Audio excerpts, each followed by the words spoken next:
পুনৰ প্ৰাণ পাই উঠিল গৰিমামণ্ডিত তেজপুৰ পুথিভঁৰাল।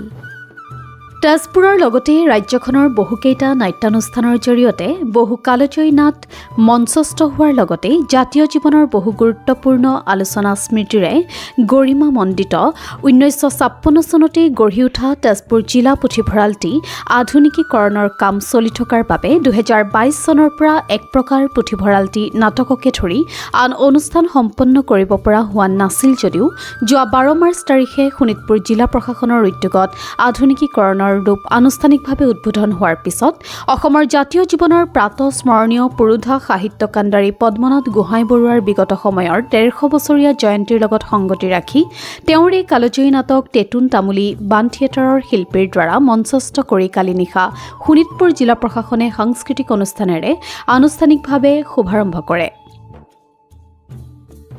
শোণিতপুৰ জিলাৰ জিলায়ুক্ত আনন্দ কুমাৰ দাসৰ লগতে নাটকখনৰ উদ্বোধক তেজপুৰ বিশ্ববিদ্যালয়ৰ সম উপাচাৰ্য অধ্যাপক অমৰেন্দ্ৰ কুমাৰ দাস,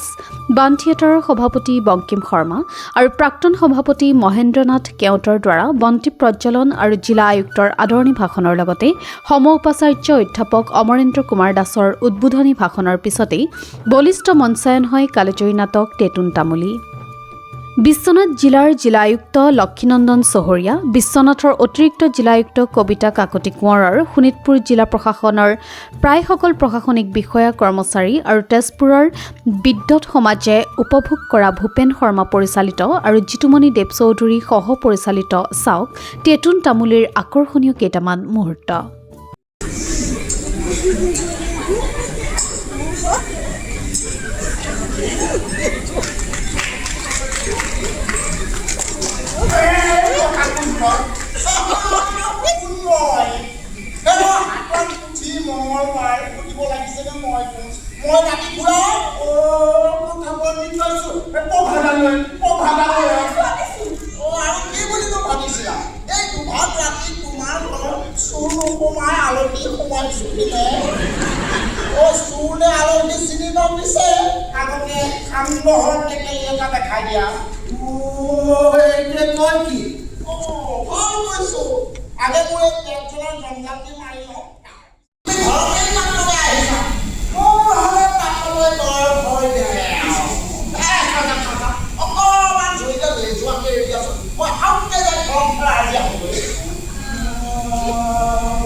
জানিব পৰা মতে বাণ থিয়েটাৰ কৰ্তৃপক্ষই সাহিত্য কাণ্ডাৰী পদ্মনাথ গোহাঁই বৰুৱাৰ 150 বছৰীয়া জয়ন্তীৰ লগত সংগতি ৰাখি ৰাজ্যৰ বিভিন্ন প্ৰান্তলৈ এক আলোকসন্ধানী যাত্ৰা অব্যাহত ৰাখিছিল এই কালজয়ী নাটকৰ জৰিয়তে।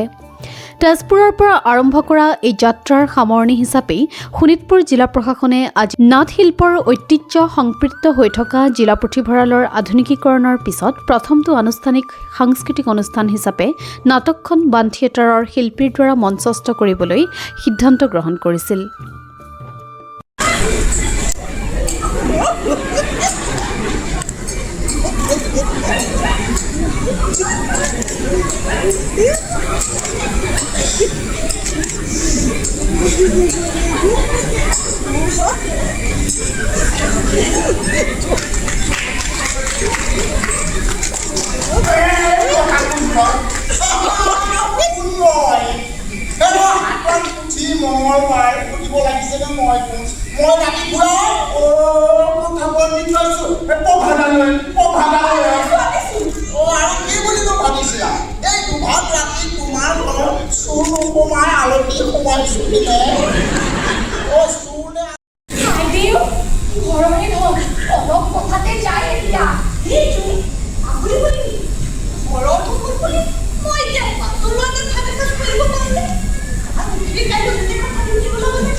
মনোপচন্দ হয় বিকাম মোক কিয়